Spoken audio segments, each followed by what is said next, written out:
So this is a segment for all of you who are passionate about growing vegetables. Today we're visiting with Micah Anderson from the Oklahoma Department of Agriculture, Food, and Forestry. Micah, welcome to the program. Thank you. I'm glad to be on here. I'm excited. I'm very excited to learn more about your plasticulture program. Could you just give us a little history of this?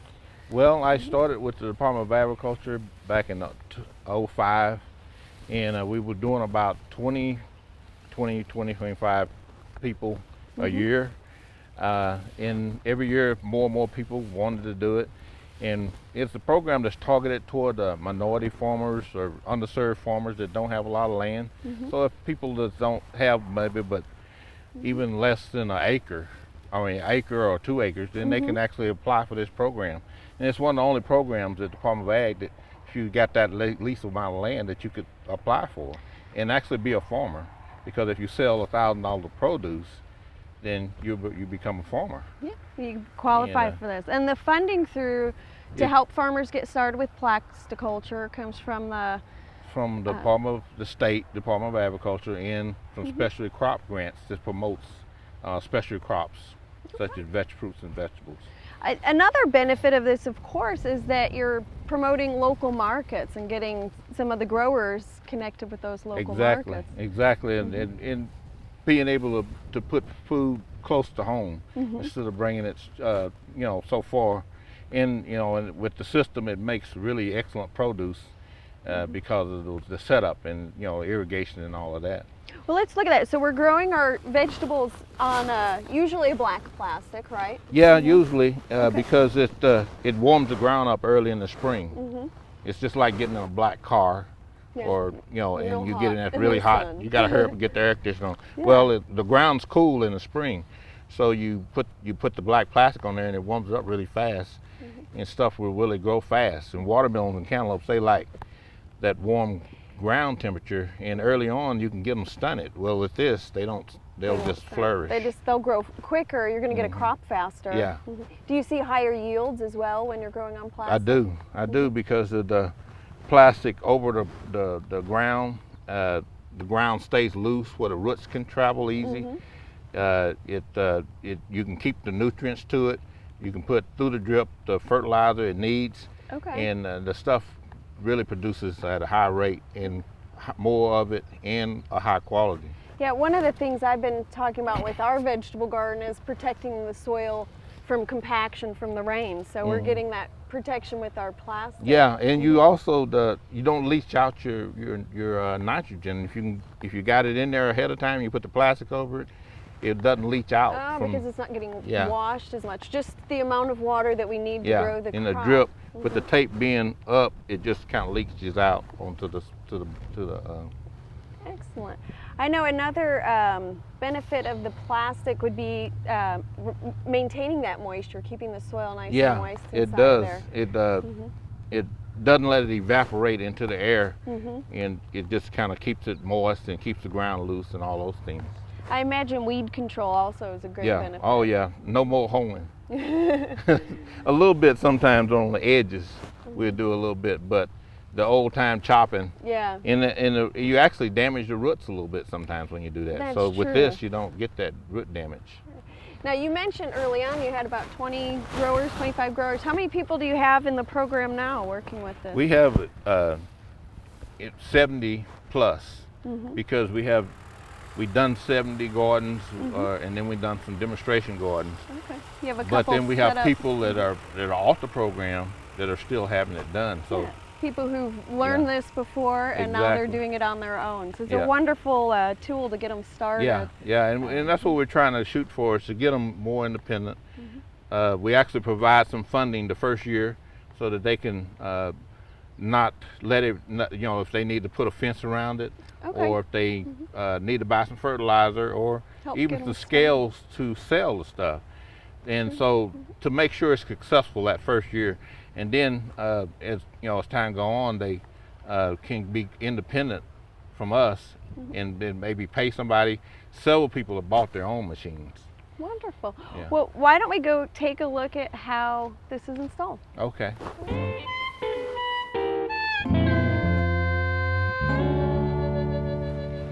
Now, Micah, on a really small garden, I imagine you could lay the plastic by hand, but of course, you could, and it's a lot of work, but Okay. it can be done, and people have done it. Okay, but Yeah. more of the growers use a little bit of a modified planter. Yeah, or a machine that, Mm-hmm. that actually lays it in How does this work? So I notice you have the beds kind of hilled up, so that's where we would start. This here is the mouth of the machine that actually, it's like a grader that's grading up a bed, a square bed, and forming it and shaping it. And you could actually make a bed without plastic or anything, just Using a vegetable bed. Using that same And, equipment. And then here is the drip irrigation Okay. that goes through an eye and then down through a tube underneath the machine. And you're using a drip tape that has little emitters, micro emitters. Every 8 inches. Some tape can be 10 inches, some is 12. It's different spacings and different amount of water flow rates. Flow rates. And I noticed it's one of the important things is that the emitters are facing up in this system. Yeah, they are. That's important. It'll work either way, but it's better for it to be up so that when it pushes up and then recedes, that it doesn't stop up as easy. It won't get as clogged. And I see here you've started by tying off your drip tape to the end. Yeah, I staked the stake there and tied the drip to that. That way when I pull forward, it rolls off underneath the machine. Okay, so the drip tape's being laid down first and then your plastic. Yeah, the plastic is threaded through the rollers here and underneath those 2 rollers and out that way. And this machine has got a kind of a crown in the middle where it supposedly kind of makes a crown bed so that the water doesn't stand in the middle of it. So the water will roll off. Yeah. And I see the wheels here, they hold that plastic tight? Yeah, the wheels are like tensioners to stretch the plastic as they roll up against the sides of the bed. They fit right up against the sides of the bed that the machine makes, and stretches the plastic down on there, and then the disc blades here throws dirt up on each side, and it holds it stretched in that stretched form. On each end, we have to shovel dirt on it to make sure that it doesn't blow up. To hold the ends down. Wonderful. Well, once you have this all laid and you're ready to plant, you just poke holes right in the plastic where you want to plant? Yeah, you measure the distance you're going to put your plants in. You just make a hole with a stake or a bug cutter or a PCP pipe I've used. We'll sharpen that and made a cookie cutter type deal and plant it that way. And you could transplant or you could put seeds. Okay. Yeah, and we found that transplants do really well. It's like they just take right off. If you go ahead and get your bed soaked really good. But the seeds germinate. The germination rate, we sometimes put 2 seeds and then we turn around. Now we learn that we just need to put 1 because the germination is really high. That's good. Because of the heat and the moisture. Save you a little bit of money in your seed costs. Now, once this is laid, one end of our drip tape needs to be tied off, right? Yeah, And what are some ways that we could do that?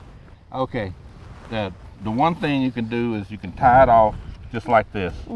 Just tie a knot in it and just pull it real tight, and that will stop the water. You'll get a little leak in the end, but that's good because every morning when you turn the water on, whatever you turn the water on, you want to see if it's leaking a little bit. You can make sure and it's if it working. is, then you got water going all the way through your row. If not, then you got a problem somewhere. But also you can buy these fancy deals. We don't provide these, but people can get them if they want them. And you can just put this on the end of there, and that'll cap it off that way. Okay. You could actually open it up and drain it. Okay. Or another way you could do this is you can cut a piece of this off. Get my knife out here. Cut a little. You got to stay behind these emitters. They got little emitters on the inside. And those are real thick. Yes. Yeah. You want to leave some room. Then you can fold this over down so far, and then fold it like this. Okay. And then take the other piece that you cut off, slip it on there like that. Oh, we're just pinching it. That'll save you a little bit of money from having to buy the and you just do that, and that will stop it. Okay. Like that. Well, and the other end of this is where we're going to connect to our water supply. So why don't we go take a look at that? Okay. Well, Micah, let's look back at the rows you already planted and see how our drip line's connected here to our main water supply. Yeah, this is the drip tape that's running underneath the plastic, and then this is a valve that goes into the header hose. And I notice you can turn this one on or off. Yeah, and this you can shut the water off if you want to, just like that, or you can turn it on.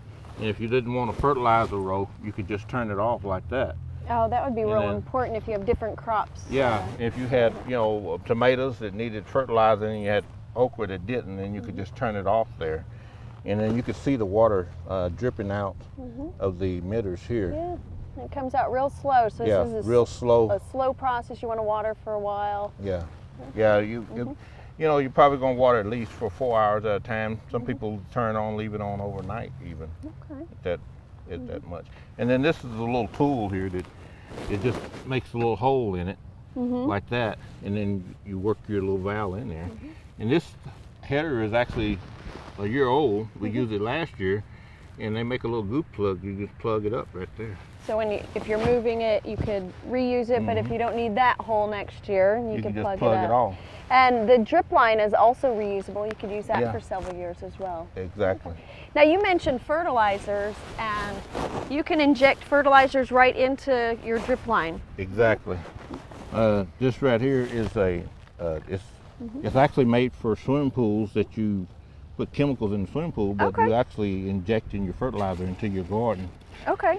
And you just so you pour a powder, a water-soluble powder into here, and then you turn this on and lets water come up inside that.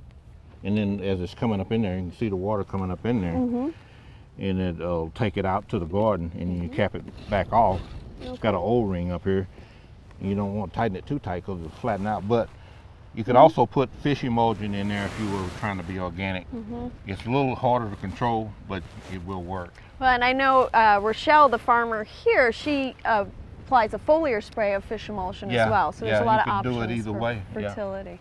Yeah. Well, if people are interested in seeing one of these, I know you have a demonstration up at the office. Yeah, at the old Oklahoma Department of Agriculture, we have a small area in front that was a flower bed, but now we converted it over to a garden. And we didn't do it with the machine. We done it by hand. Justin Whitmore is overseeing that. He's over our farmers markets, and he's actually laying it by hand because we can conserve our space that way. It's hard, but we can get it done. And then also, this is also a demonstration area here at Rochelle King and Spencer, if people want to come see it here. They can visit one of the farms, and they can learn more by visiting your website as well. Yeah, exactly. Well, thank you so much for having us out here today. I've really enjoyed it. You're very welcome. I enjoyed you having me.